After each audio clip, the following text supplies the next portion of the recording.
jauh cepat sedikit. Itu kisahnya kalau mau baca di sejarah ketika Umratul Qadha. Juga di tawaf ya, ada beberapa tempat disunahkan di beberapa utara itu disunahkan Umratul Qadha. Baik, selanjutnya wal ishtighal bi qira'atin aw dzikrin fi tariqihi wa fil masjid. Disunahkan untuk menyibukkan dirinya dengan membaca Al-Qur'an atau zikir di jalannya, begitu juga di masjid. Nah, kalau di jalannya ini yang diminta zikir aja. Karena Quran itu makruh kalau dibaca dalam keadaan berjalan kebanyakan. Yang disebutin wa fi tibyan wal adhkar Imam Nawawi wal Mukhtar anna al-qira'ah fi tariq jaizah ghairu makruhah. Oh, pendapat Imam Ghazali Imam Nawawi mengatakan baca Quran dalam keadaan jalan itu boleh, mubah aja, enggak makruh. Idza lam yatluha sahibuha. Kalau orang itu masih fokus dengan yang dia baca. Kalau mulutnya baca, matanya kemana-mana, pikirannya kemana-mana, nah berarti kan enggak. Fa'in taha anha kuriha. Kalau enggak maka makruh. Kalau al-Abra'i wala al-ahwat taqul qira'ah fiha. Imam Al-Abra'i lebih bagus kayaknya enggak baca Quran. Fakat karaha ba'da salafi wala siyama mawdi' az-zahma wal ghaflah wal aswat. Apalagi tempat-tempat yang ramai. Jadi bukan berarti enggak baca Quran, enggak zikir. Zikir maksudnya diganti dengan zikir. Karena kita itu diminta untuk mengingat Allah kapanpun di mana. 24 jam non-stop. Kalau enggak bisa dilafazkan minimal di dalam hati. Quran ini diminta ketika dibaca itu dipahami maknanya.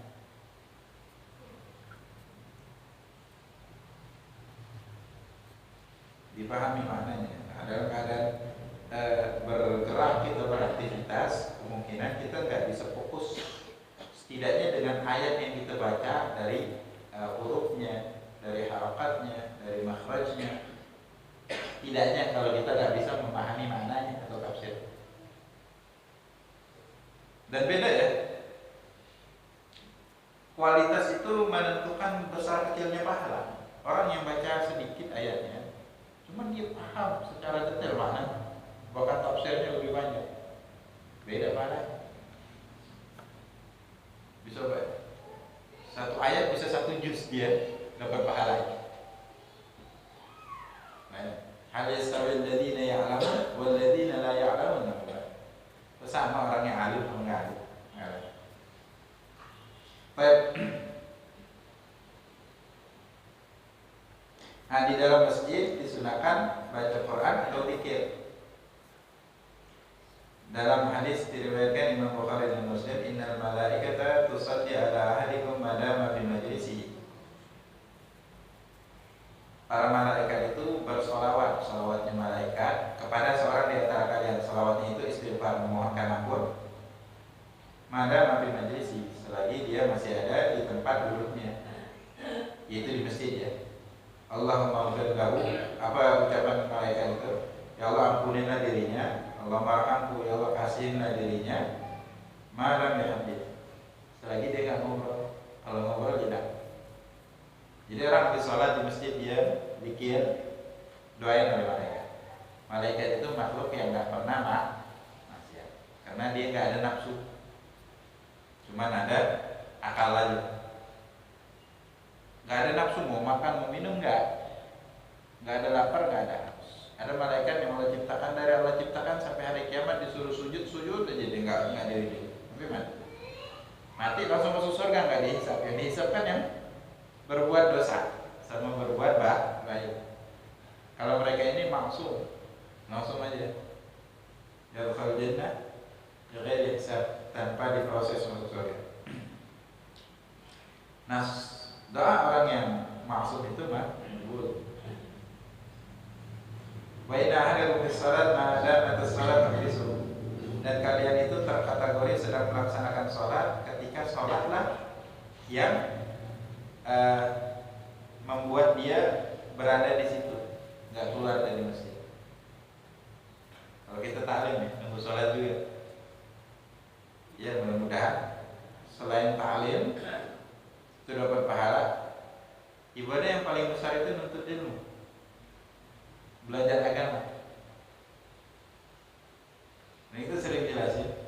Kaidah yang Allah buat, semakin besar tantangannya, semakin besar pahalanya. Dan kalau orang tantangan kalau semakin berat banyak yang berguguran kan.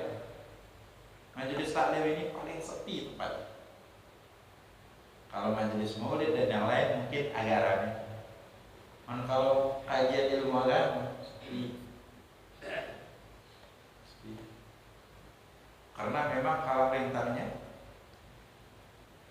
Nah yang bisa istiqomah pun jarang.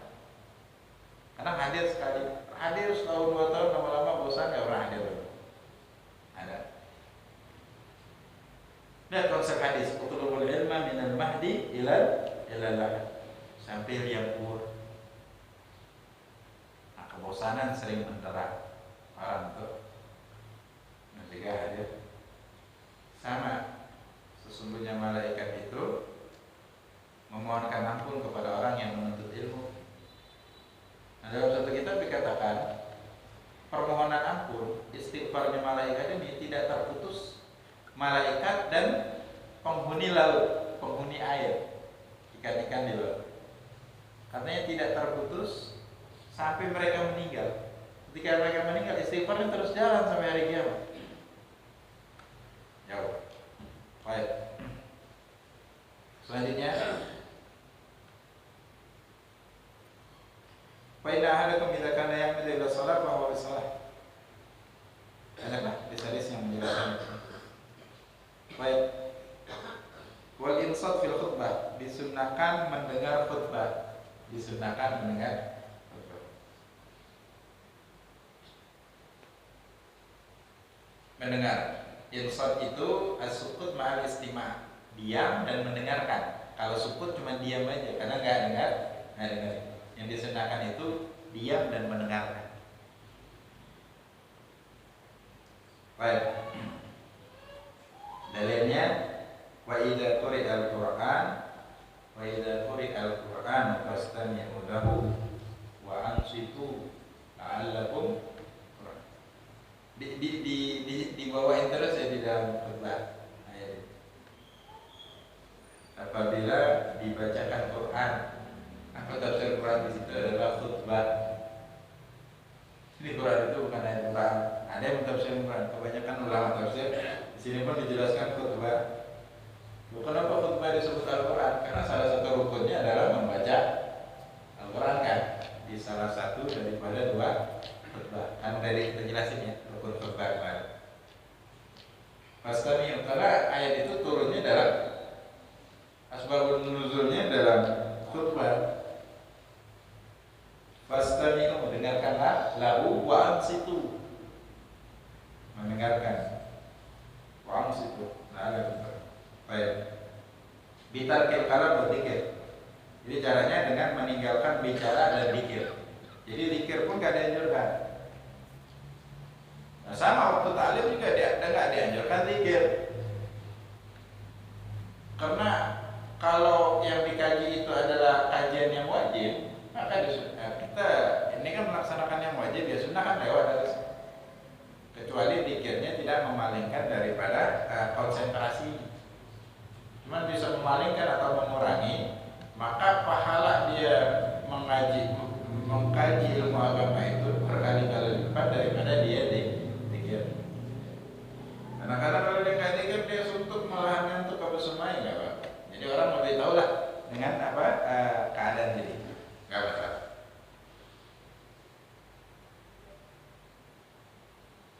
Lisami wa bitarkil kalam duna dzikir li ghairi.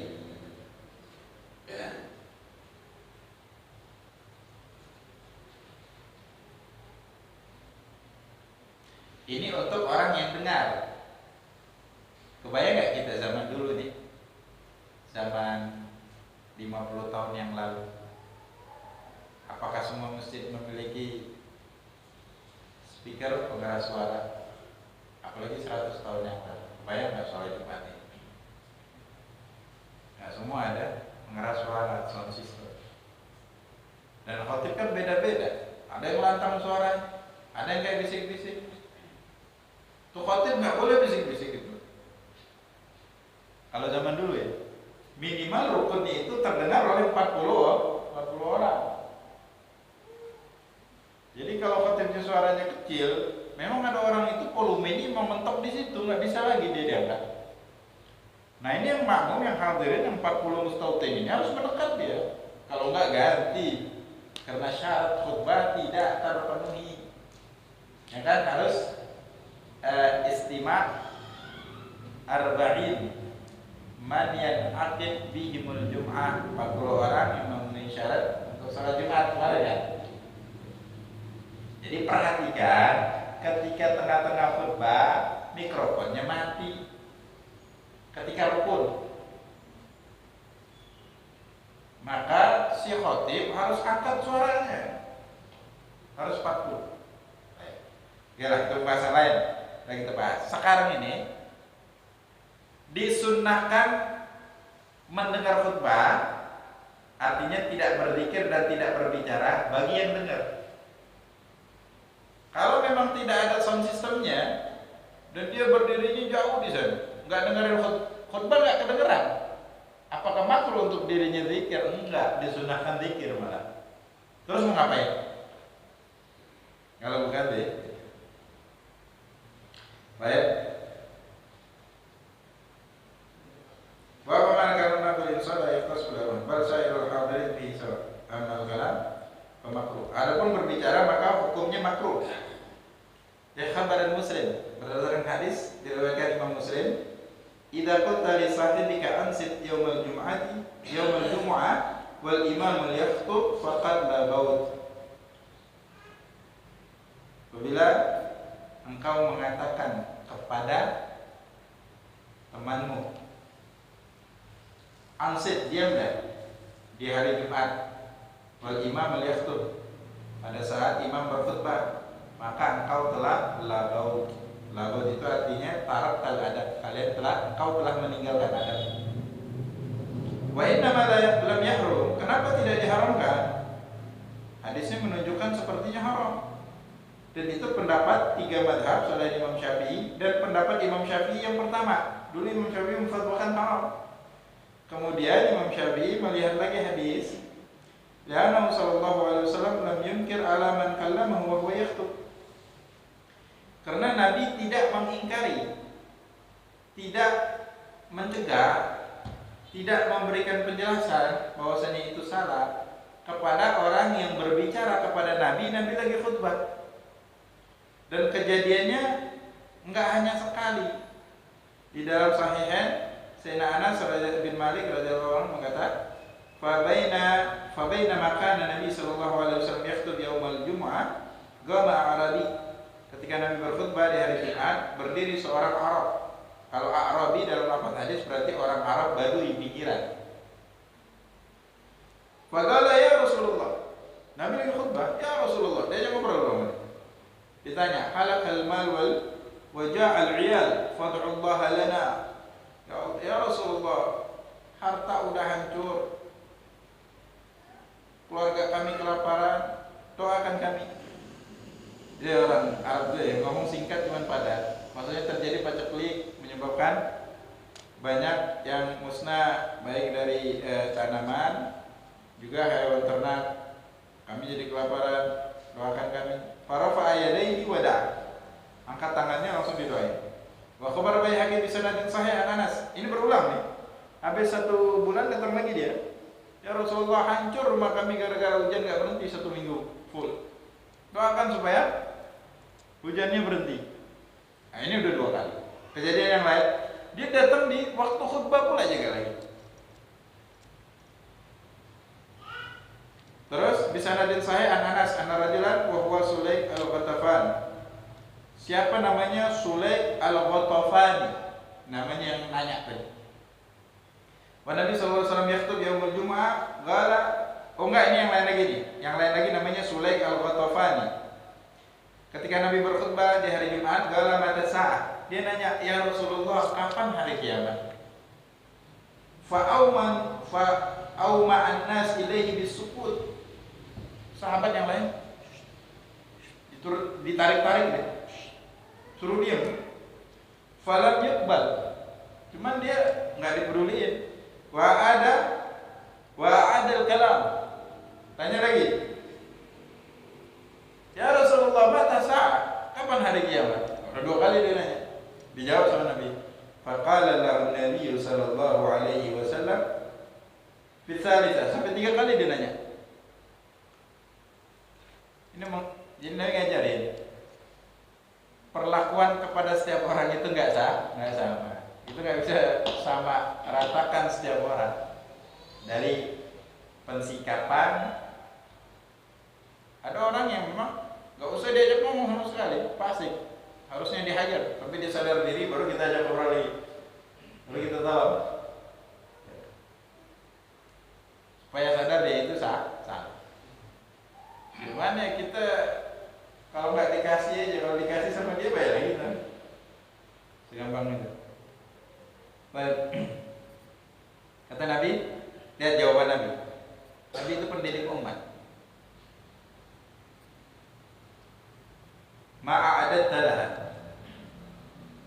Nabi jawab bukan dengan jawaban, akan tetapi dengan pertanyaan. Ini uslub fil kalam, metode di dalam menyikapi suatu pertanyaan. Kalau pertanyaan itu tidak penting untuk bertanya hal yang lebih penting dari apa yang kau persiapkan untuknya, kata Nabi.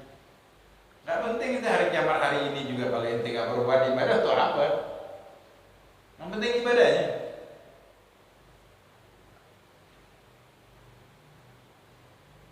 Kalaupun dikasih tahu, oh kiamat sebulan lagi, oh iyalah 1 minggu ini aku masih mau main-main dulu, sampai seminggu baru giat ibadah. Belum sampai 1 hari, Israel yang datang, selesai.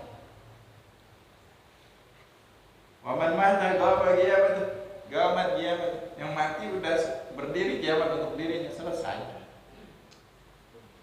Kata Nabi, ma'adat telah gala hubbullah wa rasulah. Yang aku persiapkan adalah hubbullahi wa rasulih, kecintaan kepada Allah dan Rasulnya.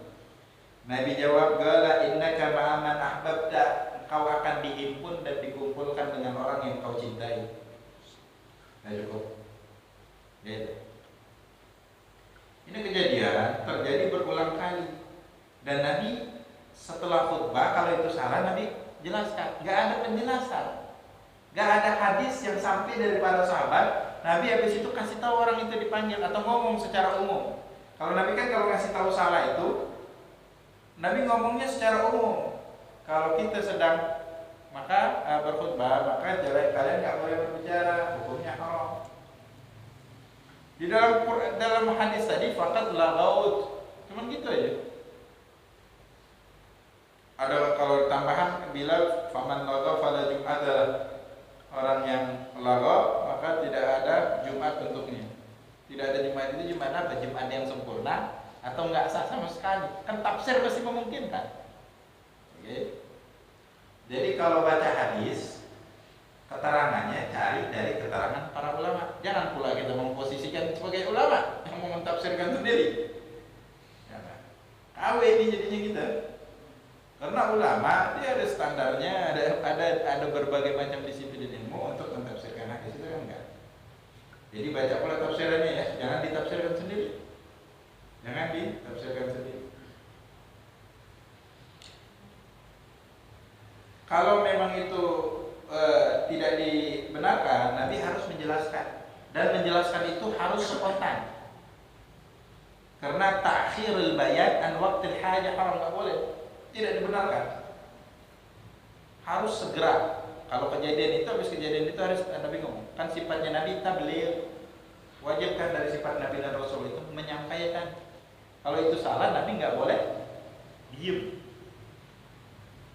Baik, inilah alasan Imam Syafi'i berbicara itu tidak diharamkan, hukumnya makruh, kecuali Kita ngobrol dengan 40 orang yang termasuk daripada mustautin, yang dengan mereka khutbah itu jadi sah. Kan harus didengar oleh 40. Kita ajak dia berbicara, pas lagi rukun deh. Nah, haram dan membuat tidak sah. Jadi haramnya karena tidak sah, tidak kesahan. Jadi haram itu memungkinkan, cuma enggak umum langsung hukumnya haram.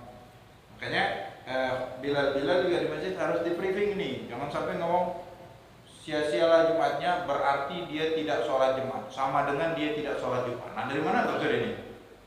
Sama dengan seperti tidak sholat Jumat. Kalau orang itu benar-benar dengar, tadi dia ngobrol kelupaan ngobrol, oh berarti sama dengan nggak sholat Jumat, balik aja lo ngapain sholat Jumat juga nggak sah?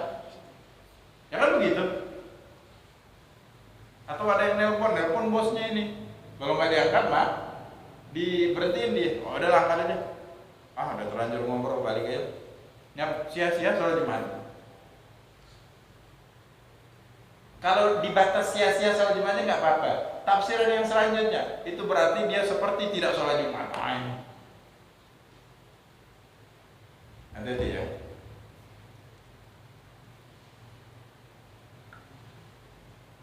Juga yang pernah kita singgung kemarin, nggak ada hadis yang mengatakan dua khutbah itu menggantikan 2 rakaat di sholat zuhur, enggak. Kalau sebagian as-salafun as-saleh di sini yang pakai bahasa Arab, maka as-salafun as-saleh itu benar. Ada sebagian ulama mengatakan 2 khutbah itu enggak. Cuman hadisnya enggak ada. Benar kalau ucapan ulama. Kalau dalam hadis, dalam riwayat yang lain mengatakan wah itu keliru. Jadi harus hati-hati ya menyampaikan hadis dari Nabi. Kalau enggak diucapkan Nabi, dikatakan ucapan Nabi hukumnya haram, tidak dibenarkan. Baik. Qabla al-khutbah pada khutbah. Baik. Oke, nah, tadi saya jadi jelas berbicara itu hukumnya makruh. Dalam materi yang lain hukumnya haram. Kemudian makruh mengucapkan salam ketika masuk ya. Karena orang lagi sibuk mendengarkan khutbah. Cuma walaupun makruh, kita diwajibkan menjawab salam. Waalaikumsalam. Baik. Nah, jawab salam itu harus didengar dengan yang mengucapkan salam. Jadi percuma khotib ya, Assalamualaikum warahmatullahi wabarakatuh. Kita di ujung mengucapnya Assalamualaikum, Waalaikumsalam. Kami dengar di situ. Kalau mau dengar jerit-jerit kita Waalaikumsalam. Mengucapkan salam sunnah, jawabnya wajibnya itu harus didengar sama yang mengucapkan salam. Sayyidina Abdullah bin Umar bin Khattab, ada orang naik kuda mengucapin salam, dikejar sama. Kaget dikejar, dia berhenti, Waalaikumsalam, silakan jalan. Salam itu wajib. Nah ini kita agak kacau nih. Naik motor kenceng, Assalamualaikum, kabur deh.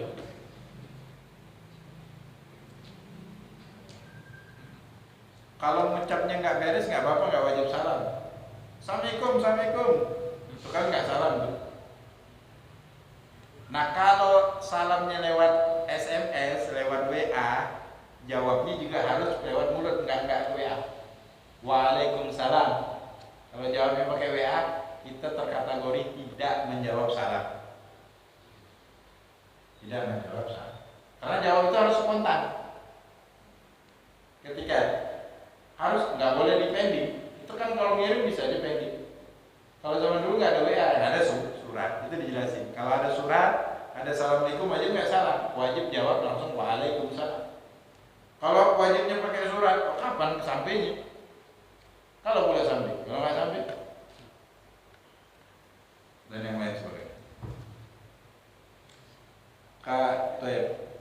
Dan kalau ada yang bersin, disunnahkan untuk menjawab mendoakannya. Kita kalau bersin disunahkan mengucapkan alhamdulillah. Kalau orang mengucapkan alhamdulillah baru disunahkan dijawab yarhamkumullah. Kalau orang jawab ke kita yang bersin, yahdikumullah wa yuslih.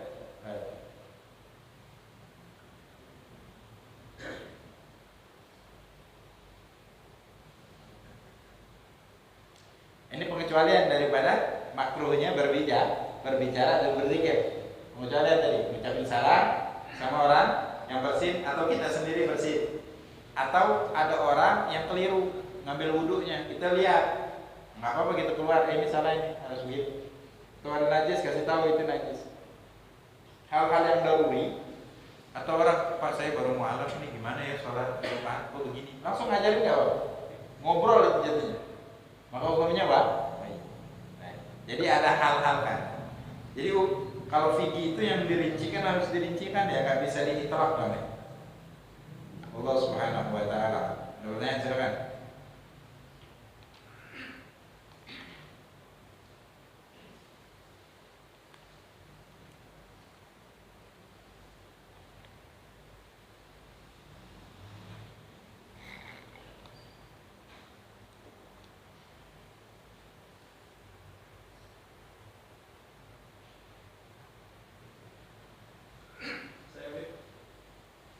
Ya.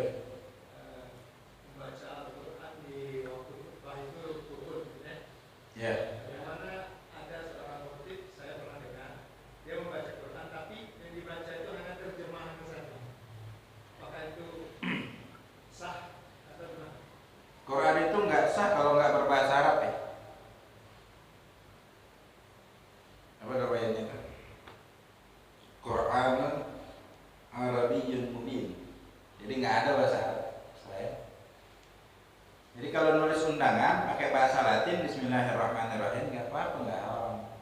Kalau pakai bahasa Arab itu Quran haram dilemparkan di tempat sampah, karena Quran harus dijaga. Makanya nulis Al-Quran di undangan itu hukumnya haram. Kebanyakan kalau undangan untuk pernikahan kan surat Ar-Rum itu biasanya pakai ayat Quran, cuman dia nggak ayat Quran terjemahan. Kalau terjemahan nggak Quran, nggak Quran. Dipegang juga nggak haram ya. Itu nggak sah kalau nggak ada ayat Quran. Cuman dalam tausiahnya kalau ada ayat Quran minimal innallaha wa malaikatahu yusholluna 'alan nabi, kan itu ayat sempurna itu di khutbah yang kedua. Udah mewakili. Karena wajib di salah satu dari dua khutbah. Yang lain satu pertanyaan lagi kepada.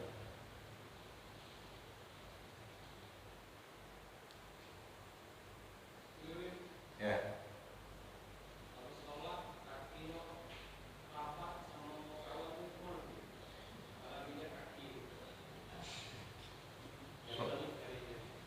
Sholat kakinya rapat. Oh, dia ngejar-ngejar jari.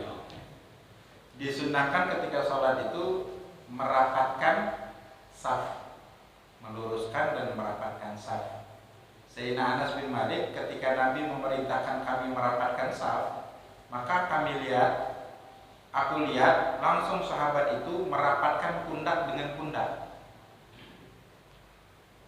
Dalam riwayat yang lain kaki sama kaki. Cuman pundak dulu yang dirapatin. Kalau pundaknya rapat berarti memang benar-benar itu saf penuh full. Kalau kakinya rapat cuman pundaknya jauh, itu anak kecil juga mengatakan tuh kan nggak rapat deh, nggak rapat. Jadi posisi kaki ketika sholat, mau sholat jamaah ataupun yang lain, tetap seukuran shibir, sekilan kita sendiri diperkirakan. Nggak disunahkan nyari-nyari begitu. Kalau mau rapat, pundak ketemu pundak. Kalau udah pundak ketemu pundak, nih kaki nggak dapat face lagi, kecuali dempet. Itu namanya benar-benar rapat kaki. Cuman kalau kita dikejar-kejar kayak gitu, ya kalau risih besok jangan sholat dekat dia lagi, itu aja. Ya mau gimana kan? Cuman nggak dianjurkan ngejar-ngejar kayak gitu ya. Dan nggak rapat juga. Nggak rapat juga sebenarnya. Nggak rapat itu pundak sama pundak. Nah, kalau pemahaman mereka begitu ya kita bisa menyadarkan diri cuma orang lain. Allah Subhanahu wa taala. Assalamualaikum warahmatullahi wabarakatuh.